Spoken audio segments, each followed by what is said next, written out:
일본과 반복되는 역사 갈등으로 새 정부가 해결해야 할 과제가 산적해 있습니다. 최근까지 일본 정부가 사도광산 등재와 관련해 강경한 입장을 보이고 있는데요. 이에 따라 우리 정부와 국민은 반대의 입장을 보여왔으나 일본 정부는 잠시 보류하는 모습을 보였을 뿐 포기하지 않았습니다. 등재 자체로도 논란이 되지만 그 과정에서 강제노역 등이 있었던 기간을 제외하는 꼼수를 부린 것이 더욱 한국을 분노하게 만들었습니다. 전문가들은 새 정부가 국가 간 역사 갈등 해결을 위해 지속적이고 일관적인 대응 체제를 구축할 필요가 있다고 입을 모았습니다. 이번 사도광산 등재 문제 역시 예견됐음에도 우리 정부의 대응이 아니랬다는 것입니다.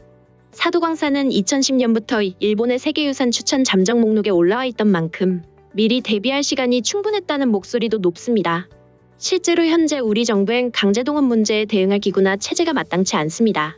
기존 강제동원 진상규명 관련 기구였던 국무총리 소속 대일항쟁기 강제동원 피해조사 및 국외강제동원 희생자 등 지원위원회는 2015년 중단됐고, 강제동원이 재구성 등이 포함된 대일항쟁기 강제동원 피해조사 및 국외강제동원 희생자 등 지원에 관한 특별법 일부 개정 법률안은 수년째 국회에 계류 중입니다. 이명수 국민의힘 의원은 지난달 23일 역사 관련 분쟁은 단순히 특정 정부 부처의 업무가 아니다. 각 부처마다 제각기 역할과 업무가 달라 컨트롤 타워가 없다면 전체적 시각으로 대응하는 것은 역부족이다라며 그래서 매번 사전 대응이 아닌 특정 사안에 대한 사후 대응만 해왔던 것이다라고 지적했습니다. 이어 새 정부는 대통령이나 국무총리 차원에서 역사바로 세우기와 역사 분쟁을 해결할 컨트롤 타워를 세우고 관련 부처와 기관들이 큰 틀에서 중장기 계획을 모색하길 바란다고 말했습니다.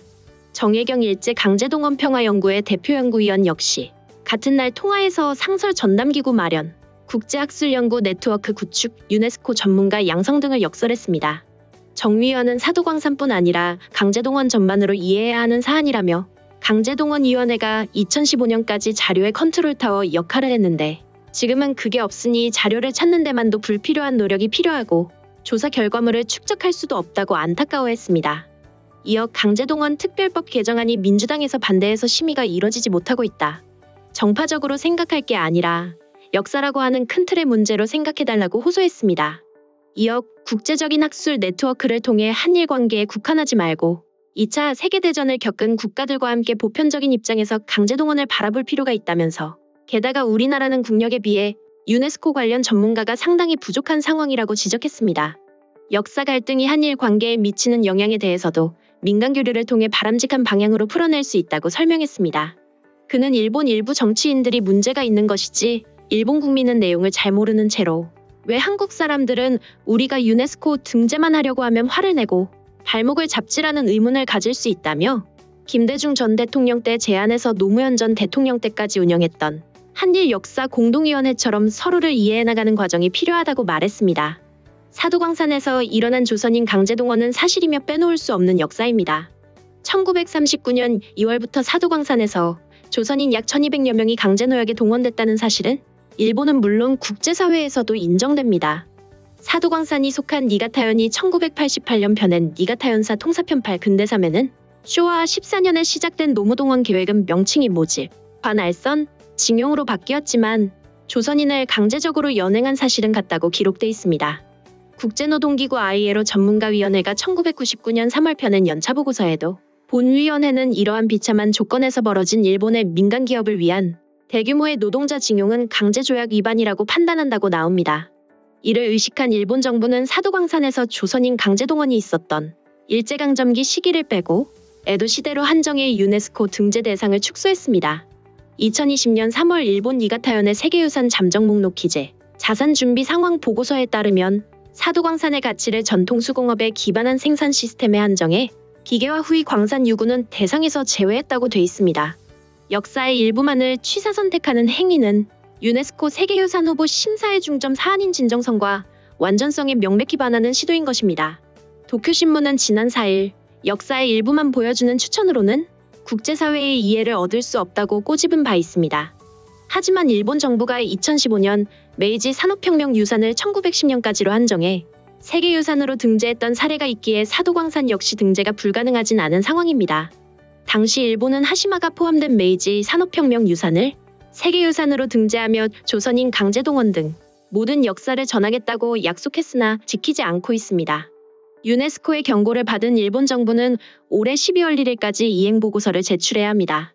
여기서 지난해 7월 새로 도입된 세계유산협약 운영 지침이 변수로 작용할 수 있습니다.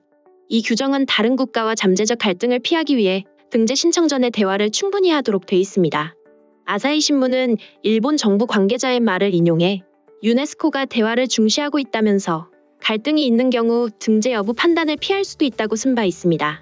우리 정부도 일본 정부가 사도광산 등재에 대해 충분히 협의하지 않았다는 점을 강조하고 있습니다.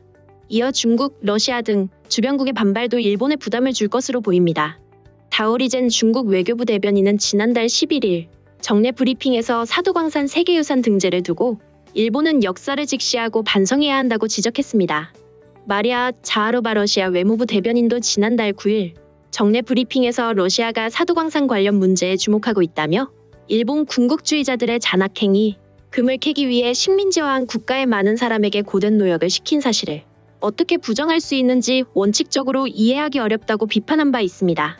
한편 이 갈등이 계속되면서 오히려 이번 일을 계기로 왜곡된 역사를 세계에 알려야 한다는 주장도 나오고 있습니다. 조선인 강제노역 등이 포함된 사도광산의 전체 역사가 세계유산이 되는 것은 우리에게 나쁠 게 없다는 의미라는 것인데요. 서경덕 성신여대 교수는 자신의 SNS에 일본의 강제노역 역사를 전 세계에 제대로 알릴 좋은 기회로 삼자고 주장했습니다. 그러면서 해외 유력 매체 등을 통해 문화유산의 전체 역사에서 부정적인 기억과 논란이 되는 대목은 숨기고 일부만 부각한다면 세계유산으로 등재할 수 없다는 것을 보여줘야 한다고 강조했습니다. 사이버 외교사절단 방크도 일본의 역사 왜곡을 알리는 캠페인을 전개하고 있습니다. 방크는 우선 제2차 세계대전 중 독일 나치의 유대인 학살을 알리는 전 세계 홀로코스트 메모리얼 센터의 일본의 사도광산에 대한 정보와 어떻게 역사 왜곡이 이뤄졌는지 알리는 자료를 보낼 것을 밝혔습니다. 한류로 한국에 대한 호감이 높아진 전 세계 초중고교 청소년과 해외 200개 언론을 대상으로 침략 역사를 세탁하는 일본의 실태를 홍보할 계획입니다. 이렇듯 한국에서도 밀리지 않고 강하게 대응하자 일본 네티즌들도 강하게 반발했습니다. 사도가네야마의 우수성을 알리기 위한 등록이므로 한국과 논의할 필요가 없으며 아무리 대치해도 한국이 없음을 사실인 양 세계에 유포하고 있는 것을 국제사회에 알릴 각오도 필요합니다. 새로운 대통령이 나왔다고는 해도 꽤 박빙이었기 때문에 앞으로의 정권 운영을 생각하면 일본에 대해 양보할 것이라고 생각되지 않아요. 그리고 일본도 너무 적극적인 코멘트를 하지 않는 것이 좋습니다. 한국에 일본이 양보하는 것이 아니냐는 잘못된 메시지가 되고 말 테니까요. 또 무슨 논의가 필요하단 말인가? 단순한 트집 잡기에 또다시 쓸데없는 시간과 노력을 들일 생각하지 말고 그야말로 국제법에 비추어도 불법으로 점거되어 있는 다케시마의 일이나 빨리 논의해라. 정중하게 설명을 해줘도 한국은 우리 발밑에 계단을 아예 없애려고 할 뿐이다. 이제 그만 달콤한 기대는 버리는 게 좋다. 일본은 일본의 입장을 계속 보이면 된다. 언제까지 그들의 눈치를 살필 생각인지? 일본은 한국이 아니라 말 그대로 일본이다. PKO로 자위대로부터 탄약을 빌려갔으면서 화기관제 레이더를 쏘는 나라와는 미래 영겁이 되도록 거리를 두고 최소한의 접촉으로 그쳤으면 한다. 정상회담이니 셔틀외교니 당치도 않다. 한국 정권이 그동안 일본의 우호라고 말해왔지만 지지율이 떨어지면 즉시 반일로 돌아선다는 것은 역사가 증명하고 있다. 그런 것에 아직도 홀딱 속는 기시다 정권은 답이 없다. 지금까지 관련 소식을 접한 일본 네티즌들의 반응이었습니다. 오늘 내용이 도움이 되셨다면 구독과 좋아요, 알람 설정 부탁드리겠습니다. 세상의 소식을 전하는 월드리뷰는 계속해서 달려나가겠습니다. 시청해주셔서 감사합니다.